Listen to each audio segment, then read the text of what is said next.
Hi there everyone, Lars back with a writer's analysis for Why the Rings of Power Season 2 ultimately failed. Brought to you by Camille's Harem, not just a podcast for novice writers by novice writers, but also a YouTube channel by novice writers for novice writers, because writing is an adventure, it's more fun with friends. And you might be asking yourself, dude, Lars, why are you putting yourself through this yet again? The season is done, it's over, it's dead. Why keep coming back to it? Already dead. Well, I will try to be succinct with my answer. Ultimately, it's that I don't want to see bad writing just be rewarded, and that once we've had our say, we've had our laughs, let it just simply stand without really taking it to task. The reason why is because creators like Payne and McKay need to be held accountable for their awful storytelling. And the reason why is because they are constantly rewarded for their mediocrity and sometimes downright horrible storytelling. It's becoming the norm, and that's not okay, because we want to see our stories improve. We want to see storytelling become grander, bolder, and we are seeing it. We are seeing it on the indie scene. And I think that's incumbent upon myself as an independent author, as a member of Camille's Harem, as someone who advocates for great storytelling, to hit the stop button, bring the train to a screeching halt, and say, look, The Rings of Power was bad, and I've already done all these videos about why it's bad, but now let's actually get to the heart of the issue and reveal great lessons that any creator can take away from this horrible experience and use to make their stories better. Because you need your stories need you, and the world more than ever needs your stories now, and it needs them to be the best that they can possibly be. So, let's start having a look at why the Rings of Power ultimately failed. It would be wise, my friend. When did Saruman the Wise abandon reason for madness? Now, over the course of 2 seasons, we've covered everything from the fact that your first draft is not your best draft. You need to edit. Pacing is difficult. Don't ship your couples. Sculpt proper romances. Action is difficult to pull off. It's not just as simple as having armies bash against each other. There needs to be proper setup, there needs to be great execution, and good payoff in order to make the action worth it. Mystery boxes are not enough. People need answers. Canon is critical. It is essential. And even if you're basically writing a fanfic of someone else's work, you need to respect your own canon. Things need to be consistent. Dialogue is difficult, but it can be written well. What you need to do is you need to actually read it out loud and receive feedback from other people. In fact, feedback throughout the entire process is essential into writing the best story that you possibly can. So we've addressed all of these problems and more throughout the last 2 seasons of The Rings of Power.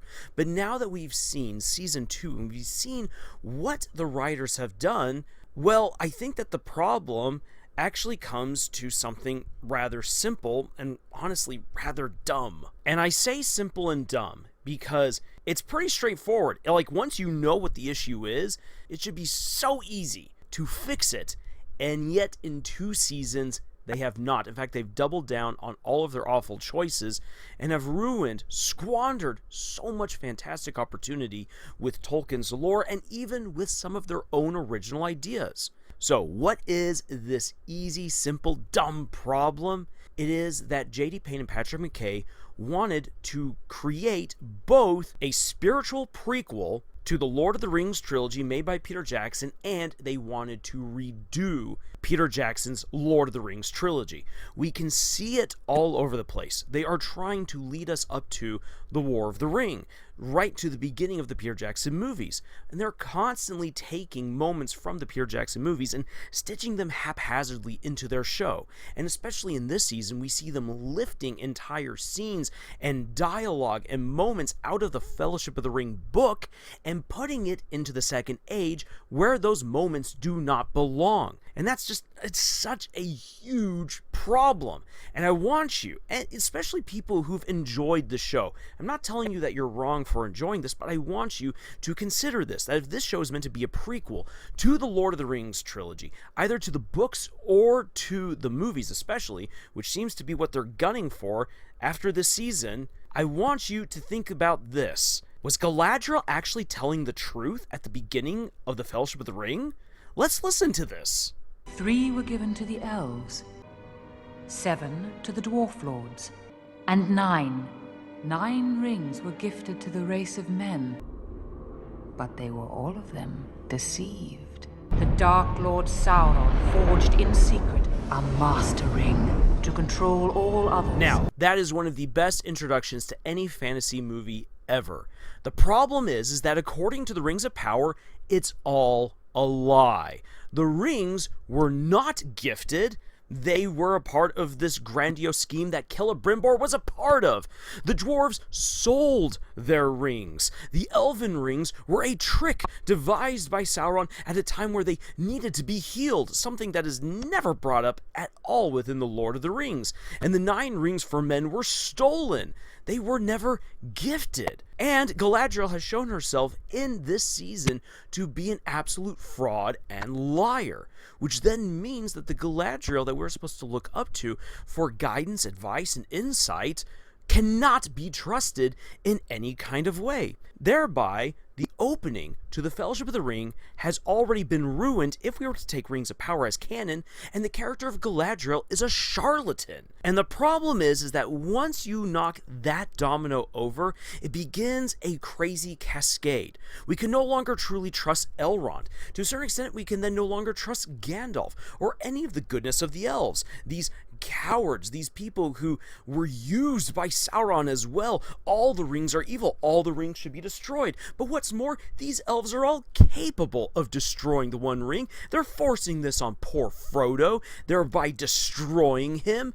And thus the nuance and the beauty of Galadriel's line in the Two Towers is again destroyed, completely ruining Frodo's character arc. In his heart, Frodo begins to understand. The quest will claim his life. There is no going back. How do you pick up the threads of an old life? How do you go on when in your heart you begin to understand? There are some things that time cannot mend. Some hurts that go too deep. Ultimately, here's something then to consider. Frodo basically suffered for nothing, and Frodo is then only a hero if either you like him as a character or if you side against Sauron. And one of the reasons for this is because, since again in Season 2, the showrunners thought we are going to make him like Walter White. Yay! You're going to absolutely love this guy. You're going to sympathize with him. The moment that you want the audience to sympathize with an entity that becomes pure absolute evil, second only to the devil himself within the universe that Tolkien created, being Morgoth. You have Morgoth and then you have Sauron as a close second. Basically, this means that, well, okay, I could easily now see Aragorn as the villain. Legolas and Gimli are just the evil henchmen to the king of Gondor, and the hobbits, these filthy descendants of these horrible, murderous Harfoots and Stoors. Ugh! And where did all of the people of color go? They must have been destroyed by these horrible, bigoted people later on within the Third Age.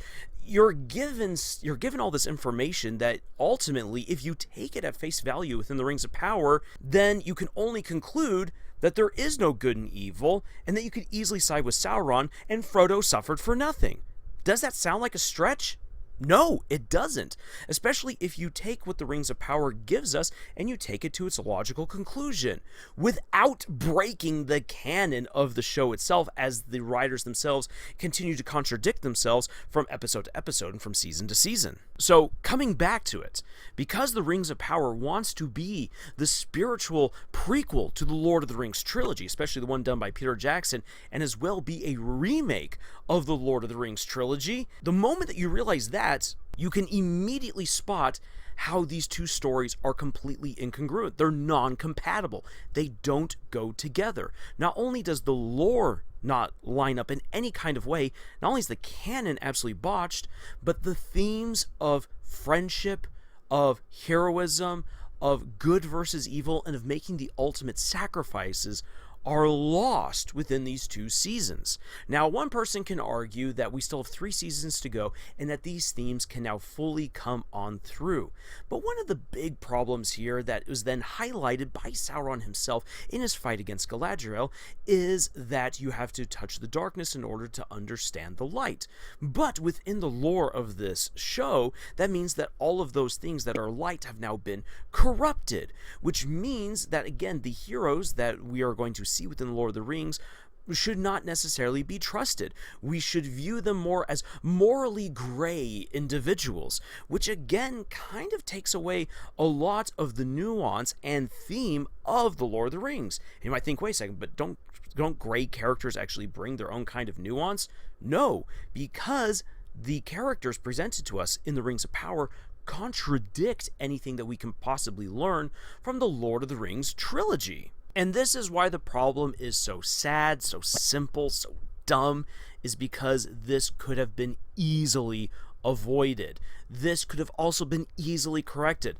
Well, let's say that we live in a universe where they learned from their mistakes with Season 1. They could have easily corrected so many mistakes in Season 2 by not having Gandalf, but just having another Astari that showed up earlier, kind of paving the way for why the other 5 Astari should be sent by Manve. Like, oh, we already tried with some wizards, but things went really crazy in the East. We might need to fix that. Okay, the Harfoots now go, and they're going to go find the Shire, and now we're going to usher them out of the story and never look at them again. You could do stuff like that to quickly wrap up those loose ends and then focus more on the drama of Numenor, of the fall of Eregion, the forging of the rings, and then still do it properly. Sure, they're condensing a massive timeline into a few years' time, but it can still be done decently. The same thing happened with the Lord of the Rings movies done by Peter Jackson, condensing a whole lot of time into a relatively short window that at least we see through the movie. And what kind of rubs salt into the wounds with this season is that J.D. Payne and Patrick McKay actually kept their promise. This season was more lore accurate than Season 1. It absolutely was. Based on my recollection of everything that I could see, my own tally of events, of people, of things that they got correct from the canon, we had easily a 500% improvement in terms of canon, generally speaking. And episode 5 of The Rings of Power is arguably the strongest of all the episodes of the entire season and of the series from season 2. We had the most canon accuracy, we had the best respect to the lore, and the acting, the direction, everything else were actually pretty good. I was fairly impressed. Was it still a first draft episode that with many problems? It absolutely was. But when you could see the lore actually coming through properly, it got me actually excited. Despite all the times that I've teared into this show, I got excited because I saw what was being done well, what was being done right, and it proved that The Rings of Power could be an amazing prequel show, leading us directly into the opening events that we see in the Fellowship of the Ring. But that's not what we're being given at all.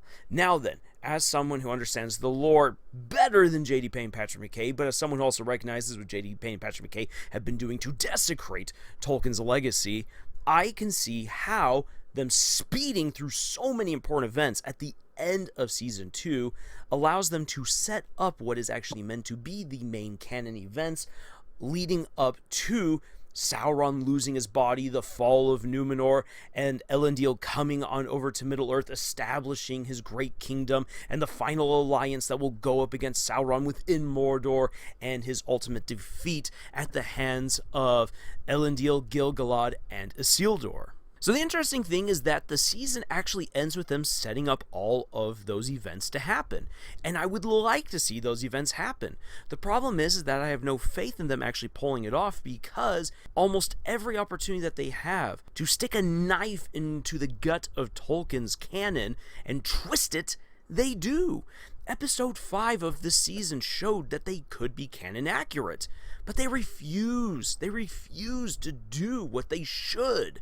And by them just jumping around all over the place and not properly establishing the characters of Elendil, of Isildur, of Galadriel, of Elrond, of Gil-galad, but instead giving us these fanfiction characters, while giving more love to their OCs, proves that they are not in the right mindset to properly get us to where we need to go to set up the Fellowship of the Ring. And so it fails as a spiritual sequel to the trilogy, either to the books or to the Peter Jackson films.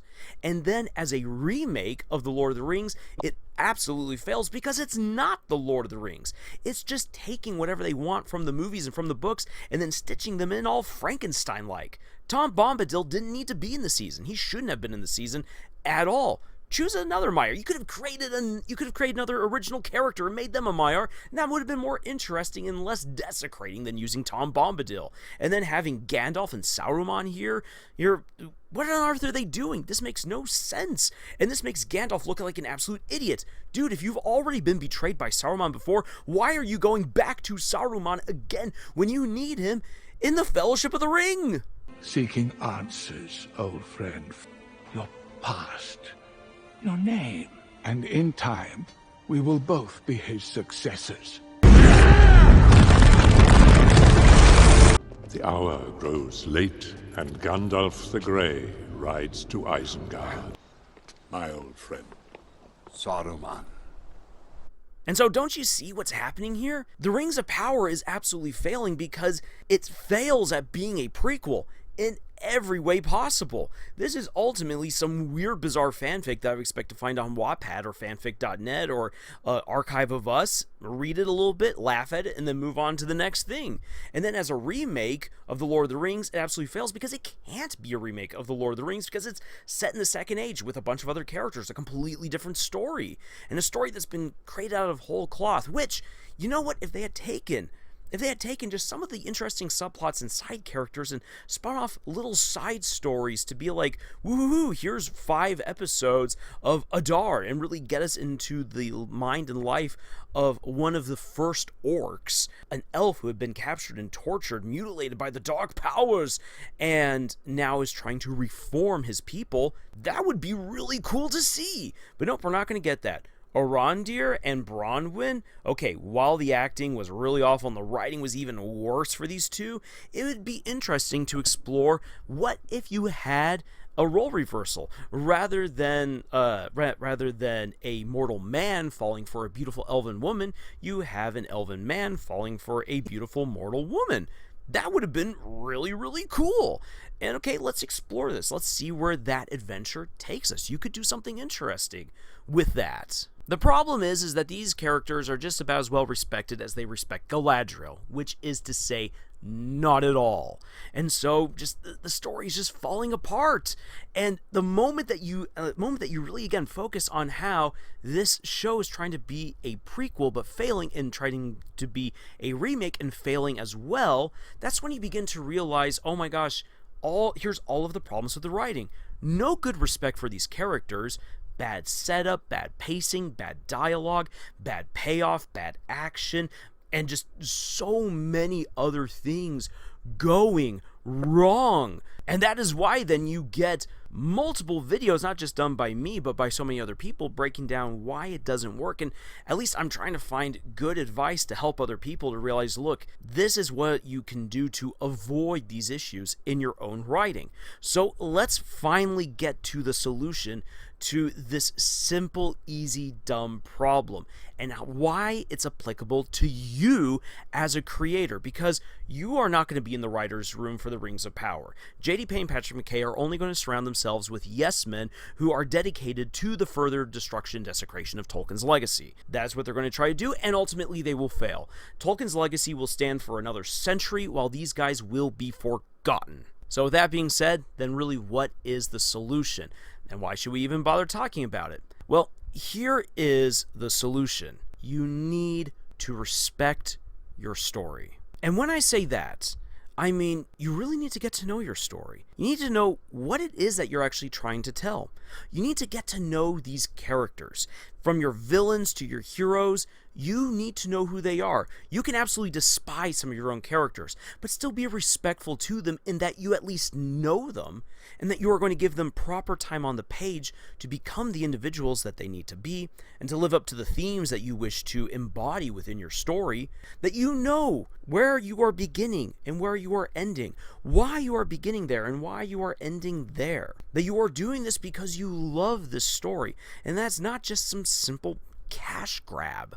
And besides just what you see on the screen with the Rings of Power, one of the ways that I know that the creators, Payne and McKay, do not have any respect for the story whatsoever, it's just a paycheck to them. It's a chance for them to try to kind of seal their legacy by attaching it to Tolkien's, is that when you hear them talk about this show, they're not talking about the show from the perspective of their characters. Instead, they're always talking about other shows. They're talking about Breaking Bad. They're talking about Clash of the Titans. They're talking about whatever silly stuff you've seen, from Burn Notice to CSI to Little Women.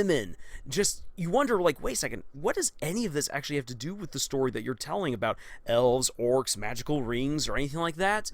And they try to then shoehorn in all of these references from other stories into this show that they're creating, rather than actually saying something like, okay then, well, if you want to understand Adar, you need to understand that this guy is ancient, and as an ancient being who was tortured and controlled by Morgoth, and then tortured and controlled by Sauron, he has seen the absolute worst of the worst, and that's embedded in him. And yet there is this odd little spark of goodness, this ancient heritage from his elven side, that he is trying to bring out and gift to his children, the Uruks, in order to transform them into a people who can live alongside the other races of Middle-earth and not be at constant war. He's basically a prophet to his people. Think of like a Moses, except that rather than leading them out of Egypt, he has to lead them through just the absolute worst of the worst, and he's making so many mistakes along the way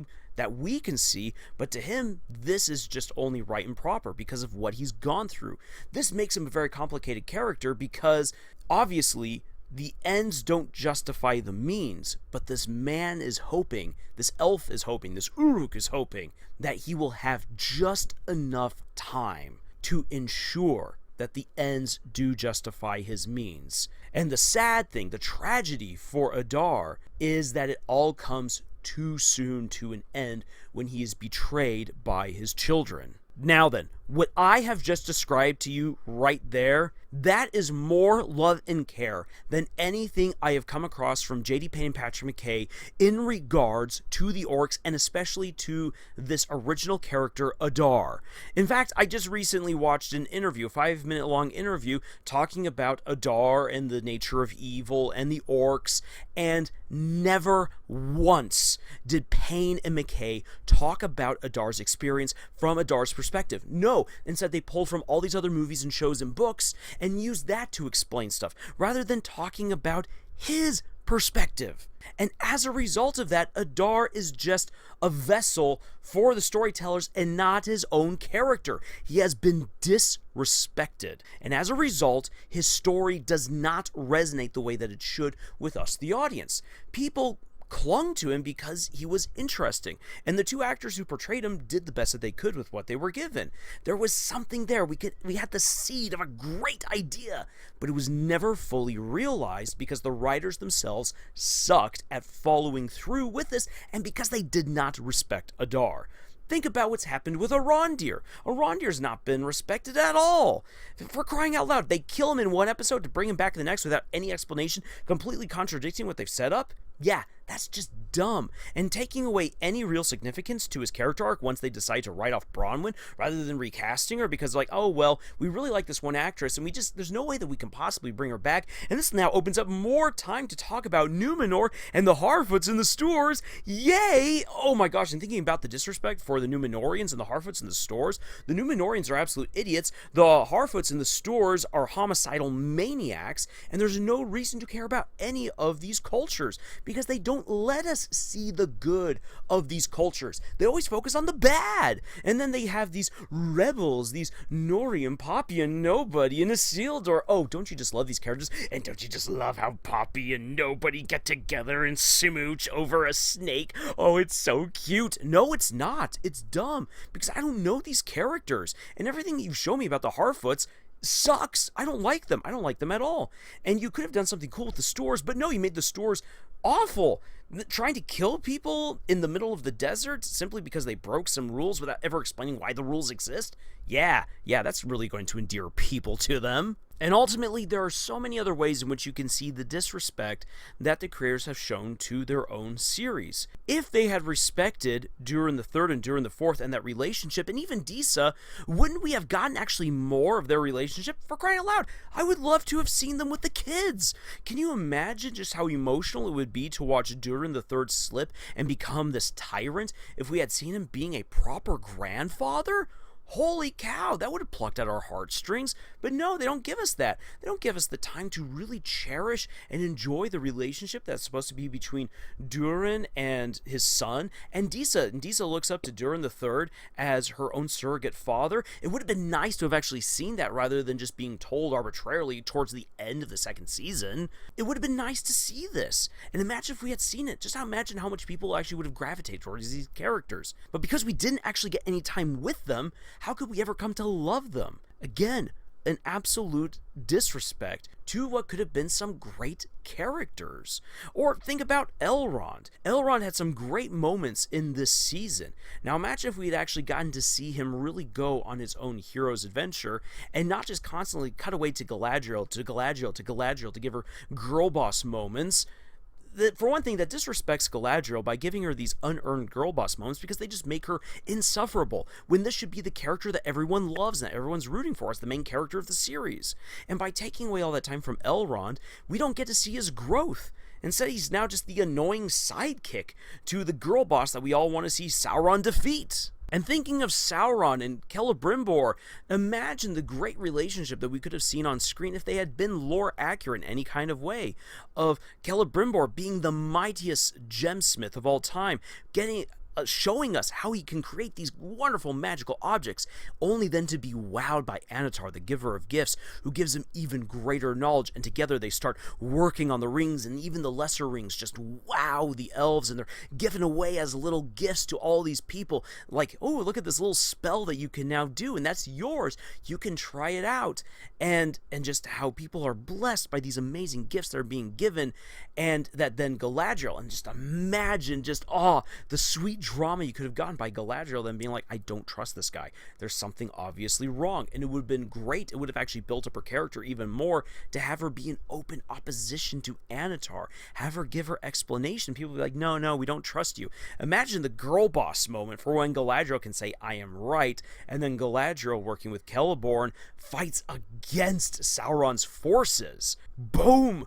That would have been awesome. But no, we're not going to get that. Why? Because Galadriel's been made to be an absolute moron and idiot, easily deceived by Sauron, and then they break their own canon and lore because she opened up her mind and heart to Sauron. That means that Sauron should be able to control her with his version of the Force, but no, that doesn't happen. So again, contradictions. It makes Sauron look stupid and incompetent. It makes Galadriel an absolute liar and an idiot. It makes Celebrimbor an absolute moron for not being able to do all these amazing things without Anatar's help. And so why should we be awed or really worried about this old aging doofus? And all the other characters are diminished as a result because the story just does not respect them. Think about it. Just think about what we could have gotten if they had been lore accurate, if they had respected these characters, and even if they had written their own complete different fanfiction, going off in a very different tangent, if they had respected these characters, if we had been given proper time with them. Holy cow, we could have gained and learned so much. It wouldn't have been Tolkien, but it might have just been an entertaining story. So coming back to it, what can you do then as a creator, as an author? Respect your own projects. Don't just look at them as a way of bringing a grandiose bit of legacy to your name, that you will write your name in the stars and that no one can ever take it from you, because you actually don't get to determine if you are famous. There's so many amazing and deserving creators out there who've been passed up, who will never be discovered, and that's rough. You have to then do the work, put in the honest work to improve to the best of your ability, even if you never become famous. Why? Because you love what you do and you want it to be the best that it can possibly be. That is being respectful and not just searching for a cash grab or to attach your name to something greater and hope that this gives you immortality. No. And then as you're doing your work, continue to learn, to grow, to improve. I haven't seen that improvement from J.D. Payne and Patrick McKay. Sure, they were more lore accurate this season, but ultimately, when we actually get the episodes that were written specifically by them, they were some of the weakest episodes in the entire season, and it's clear that they refuse to learn. They constantly say, oh, we just didn't have the time, and oh, the people who are criticizing us, who are giving us advice and everything, they're just trolls. No! Learn to actually develop a proper thick skin and then pay attention to what's being told to you and learn from it. Even from the people who are just tearing you down, who are criticizing you, you can actually still learn some very valuable things. Even if it's meant mean-spirited towards you, that doesn't mean that you can't take the lemons that life is throwing at you and make yourself some delicious lemonade. So again, be respectful to your stories. Know what your stories are supposed to be. Spend some real time with them. When I look at what J.D. Payne and Patrick McKay have done, even going back to before the first season, there was this grand expose where people were invited into the writer's room to see what they were working on. And there was all of this art of sites that they're like, this will be for the 5th season. I'm like, okay, that's really cool and everything. What about the first season? Let's see what kind of cool stuff you have. And they began throwing out, again, references to other shows, to other movies, just random things, rather than actually focusing again on who these characters were that they wanted to introduce us to, that they wanted us to fall in love with, what the world of Middle-earth looked like at the particular time that we're about to dive into. We didn't get any of that. Instead, we were just told, trust me, bro, as we were then absolutely betrayed and lied to. There was no respect given to the fans. There was no respect given to the story. There was no respect given to the amazing characters and to the people who are creating this. For instance, even when you think about what was done to bring the Barrow-wights to life, go and watch the making of the Barrow-wights scene. It is impressive. But when you watch the Barrow-wights scene on screen, it looks awful. You can barely tell what's happening. Even when you pump up the light all the way to absolute maximum, it still looks bad. And then the way that they just killed off one of the characters all willy-nilly, the illogical reasoning why they should even end up in the Barrow Downs, never mind that the Barrow Downs shouldn't even actually be there activated with a bunch of undead individuals, because that's what happens in the Third Age when the Witch King of Angmar comes and sends in a bunch of evil spirits to possess all the corpses. But all of that aside, this scene absolutely falls apart and looks hilarious, despite all of the great effort that was put into it. Not to mention how Amazon and Payne and McKay absolutely disrespected New Zealand, left it all trashed and broken, and left the government to pick up the check, and then to head on over to England and knock down a bunch of forests, disrespecting Tolkien, disrespecting the people of England, and again, just going for a quick cash grab. Disrespect everywhere. But you know where it begins? It begins with you and your story. So, be respectful to your story. Know what your story is going to be, and do the best that you can for that story. Yes, it's a long and arduous process, but it is absolutely worth it. So, with all of that being said, if you would like to read some books that are far better than the Rings of Power, then why don't you check out some of the books that I have published? And you know what? Put my own words to the test. Let's see if I hold up to my own standards. go ahead and judge me. I've had a lot of people say, you don't know what you're talking about, or you're not all that great. You know what? Put me to the test. My books are in the description below. Check them on out. And you know what? Once you've read them, give me your review. Give me your critique. I want to hear it. And I am willing to learn, unlike Payne and McKay. But if you're looking for more interesting reviews and analyses into other stories that are not my own, that are actually a whole lot of fun, then please check out our other videos here on our channel. I guarantee that you're going to find some stuff that you love. We also have one more Rings of Power Season 2 video to do, which will be a grand breakdown of the entire Siege of Eregion from Episode 6 to Episode 8. All of the details in a comparison to the Battle of Helm's Deep. And yes, it is definitely most just to compare those two together, because not only is that what the creators are actually aiming for by doing the Siege of Eregion, they definitely wanted to hit a lot of those same beats from the Battle of Helm's Deep, but because also, well, you had 2 seasons to build up to this battle, and there were 2 movies to build up to Helm's Deep. So actually, in terms of comparison, there is a lot to look at that's meant to be very similar between the two, and we can learn from the contrast between these 2 battles. So that will be an upcoming video, and if you want to see that, please make sure that you've subscribed to our channel. And otherwise, thank you so much for joining us on this incredible adventure that we call writing. And until the next video, y'all, tschüss.